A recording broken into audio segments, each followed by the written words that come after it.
श्री स्वामी समर्थ. स्वामी महाराजांच्या कृपेने तुमच्या सर्व इच्छा मनोकामना पूर्ण हो. दिवाळी किंवा दीपावली हा प्रकाशाचा रोषणाईचा सण म्हणून ओळखला जातो. अंधारावर प्रकाशाचा आणि वाईटावर चांगल्याचे प्रतीक म्हणून या सणाला ओळखले जाते. अवघ्या काही तासातच दिवाळीचा सण हा सुरू होईल. दिवाळी 5 दिवसांची असते. त्यात असणारे प्रत्येक दिवस हे अधिक महत्त्वाचे असतात. अशातच नरक चतुर्दशीच्या आधी धनत्रयोदशी साजरी केली जाते. या दिवशी धनाच्या देवीची पूजा केली जाते. यंदा धनतेरस हा सण 29 ऑक्टोबरला मंगळवारी साजरा करण्यात येणार आहे. हिंदू पंचांगानुसार धनत्रयोदशी अत्यंत शुभ आणि फलदायी मानली जाते.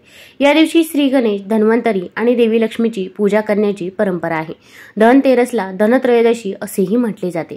या दिवशी देवी लक्ष्मीची पूजा केल्याने सुख समृद्धीत वाढ होते. धनत्रयोदशीच्या दिवशी नवीन वस्तू खरेदी करण्याची परंपरा आहे. या दिवशी नवीन भांड्यांचीही पूजा केली जाते. धनत्रयोदशीच्या दिवशी आपण घरामध्ये नवनवीन वस्तू देखील आणत असतो, कारण की या दिवशी जर आपण एखादी वस्तू आणली तर आपल्या धनामध्ये वाढ होते, आपल्या घरामध्ये सुख शांती समृद्धी येते, माता लक्ष्मीचा आपल्या घरामध्ये वास होतो अशी मान्यता आहे. पण या धनत्रयोदशीच्या दिवशी अशा देखील काही वस्तू आहे की ज्या आपण या काळामध्ये चुकूनही खरेदी करायच्या नाही. आपण जर या दिवशी या वस्तू जर खरेदी केल्या तर आपल्या घरामधील माता लक्ष्मी ही निघून जात असते व घरामध्ये गरिबी व दारिद्र्य हे येत असते. मग आपल्याला या छोट्या छोट्या गोष्टी माहीत नसतात, त्यामुळे आपल्याकडून या चुका होऊन जातात. तर आता आपल्याला धनत्रयोदशीच्या दिवशी कोणत्या वस्तू खरेदी करायच्या आहे व कोणत्या वस्तू खरेदी करायच्या नाही याबद्दलची सर्व माहिती आपण आज या व्हिडिओमधून जाणून घेणार आहोत. तत्पूर्वी तुम्ही चॅनलमध्ये नवीन असाल तर चॅनलला लाईक करा व सबस्क्राईब देखील करा. कमेंटमध्ये श्री स्वामी समर्थ किंवा ओम नमो भगवते वासुदेवाय लिहायला विसरू नका. आता धनत्रयोदशीच्या दिवशी आपल्याला जर एखादी वस्तू खरेदी करायची असेल तर ती वस्तू आपण जर शुभ मुहूर्तावरती खरेदी केली तर त्याचे आपल्याला शुभ परिणाम हे बघायला मिळतात. तर धनत्रयोदशी 29 ऑक्टोबरला सकाळी 10:31 सुरू होत आहे, तर 30 ऑक्टोबरला दुपारी 1:15 संपेल. या कारणास्तव 29 ऑक्टोबरला धनत्रयोदशीची पूजा ही होणार आहे. धनत्रयोदशीच्या दिवसाचा शुभ मुहूर्त हा सकाळी 6:31 ते 8:13 पर्यंत असणार आहे. ही सकाळची वेळ आहे. आपण या वेळेमध्ये धनत्रयोदशीची खरेदी ही करू शकता. तसेच दुसरी खरेदीची वेळ आहे ती म्हणजे 5:38 ते 6:55 पर्यंत असणार आहे. पण आपल्याला संध्याकाळी धनत्रयोदशीची पूजा देखील करावी लागते. त्यामुळे जर तुम्हाला शक्य असेल तर तुम्हाला जी काही खरेदी करायची आहे ती सकाळी 6:31 ते 8:13 पर्यंतच करावी. धनत्रयोदशीच्या दिवशी आता आपल्याला सोने चांदी खरेदी करणे शक्य नसेल तर आपण कमीत कमी घरामध्ये धने देखील या दिवशी खरेदी करू शकता. धने हे धनप्राप्तीसाठी अत्यंत महत्त्वाचे आणि शुभ समजले जातात.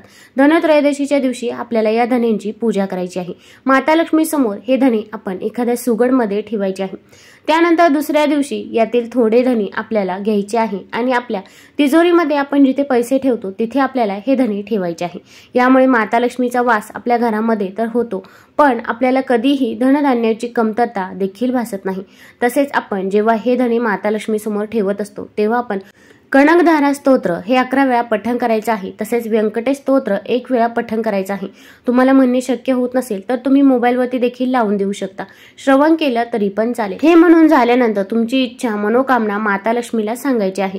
कठीणातली कठीण कोणतीही इच्छा असो आणि त्यानंतर हे धने माता लक्ष्मी समोर ठेवायचे आहे. धनत्रयोदशीच्या दिवशी रात्रभर हे धने तिथेच ठेवायचे आणि दुसऱ्या दिवशी तुम्ही हे धने तिजोरीमध्ये ठेवू शकता. यामुळे आपल्या धनामध्ये वाढ होते अशी मान्यता आहे. आता या धनत्रयोदशीच्या दिवशी कोणत्या वस्तू खरेदी करू नये ते देखील आपण बघणार आहोत. धनतेरसच्या दिवशी काचेची भांडी खरेदी करू नका. हे शुभ मानले जात नाही.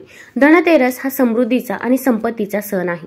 या दिवशी काचेची भांडे आपण जर खरेदी केले तर आपल्याला त्याचे अशुभ फळ हे मिळतात. तसेच सुख समृद्धीमध्ये देखील अडथळे निर्माण होतात. काचेची भांडी खरेदी केल्याने घराच्या आर्थिक स्थितीत अडथळे येतात. आता तुम्हाला काचेची एखादी कोणतीही वस्तू खरेदी करायची असेल, मग अगदी काचेमध्ये गिफ्टच्या वस्तू असतील किंवा घरामध्ये शोची कोणतीही काचेची वस्तू आपल्याला जर आणायची असेल तर आपण ती धनतेरसच्या दिवशी चुकूनही खरेदी करायची नाही. तुम्ही दुसऱ्या दिवशी खरेदी करू शकता, पण त्या दिवशी आपण हे टाळायचं आहे. अगदी तुम्हाला टीपॉय खरेदी करायचा आहे पण तो काचेचा आहे तर तो देखील आपल्याला धनतेरसच्या दिवशी खरेदी करायचा नाही. तसेच धनतेरसच्या दिवशी लोखंडी वस्तू खरेदी करणे देखील टाळावे असे म्हटले जाते। लोखंडाचा संबंध शनिदेवाशी आहे। हा दिवस देवी लक्ष्मी आणि गणपतीला समर्पित आहे। या दिवशी लोखंडी वस्तू खरेदी केल्याने कामात अडथळे येतात, व्यक्तीला कधीही शुभ फळ मिळत नाही। धनतेरसला सोने, चांदी किंवा धातूच्या वस्तू खरेदी करणे फायदेशीर मानले जाते, पण आपण या दिवशी लोखंडाच्या वस्तू चुकूनही खरेदी करायच्या नाही। मग तुम्हाला शेतीसाठी अवजारे पाहिजे असतील किंवा दुसऱ्या कोणत्याही लोखंडी वस्तू असतील तर त्या आपल्याला या दिवशी घरी आणायच्या नाही। तसेच धनतेरसला काळ्या रंगाच्या वस्तू खरेदी करणे टाळावे। काळ्या रंगाचा माणसाच्या जीवनावर विशेष प्रभाव पडतो, त्यामुळे या दिवशी काळ्या रंगाची वस्तू खरेदी करू नका। मग काळ्या रंगाचा सोफा असेल किंवा काळ्या रंगाचं दुसरं कोणतीही वस्तू असेल तर ती खरेदी करायची नाही। तसेच काळ्या रंगाचे कपडे असतील तर ते देखील आपल्याला धनतेरसच्या दिवशी खरेदी करायचे नाही। भलेही तुम्हाला काळा रंग खूप आवडतो, काळ्या रंगाची साडी आवडते, पण आपण या धनतेरसच्या दिवशी या वस्तू खरेदी करायच्या नाही।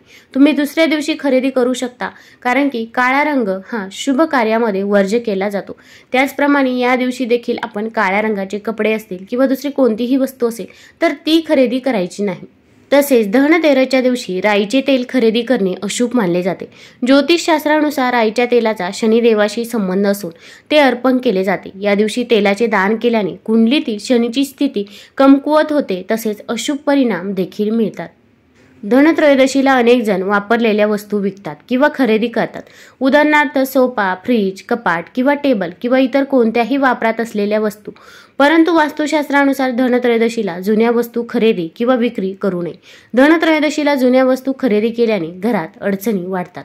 अगदी आपल्याकडे एखादी वस्तू आहे, सोफा असेल किंवा टू व्हीलर असेल, फोर व्हीलर असेल, पण आपण ती धनत्रयोदशीच्या दिवशी दुसऱ्या एखाद्या व्यक्तीला आपण द्यायची नाही, कारण की आपण जर असे केले तर आपल्या घरामधील माता लक्ष्मी ही निघून जात असते व आपल्या घरामध्ये अलक्ष्मीचा वास होत असतो। अलक्ष्मी ही अशुभाची, दुःखाची, गरिबाची, दारिद्र्याची देवी समजली जाते।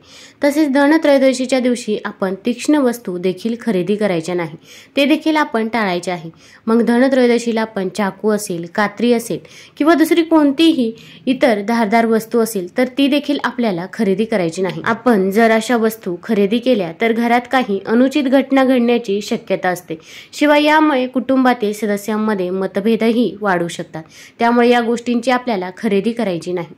तसेच आपण धनत्रयोदशीला प्लॅस्टिकच्या वस्तू खरेदी करायच्या नाही।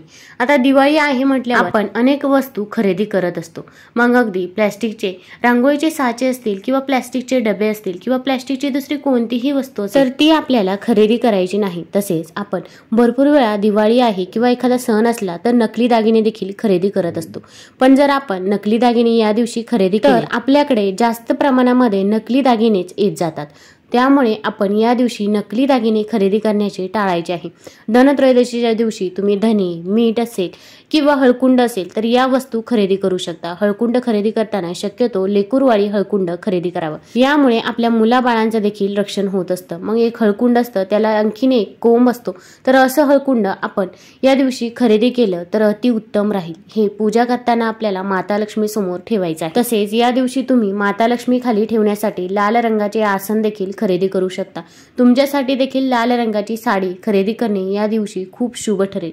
तुम्हाला जर हा व्हिडिओ आवडला असेल तर चॅनल लाईक करा, सबस्क्राईब करा। धन्यवाद।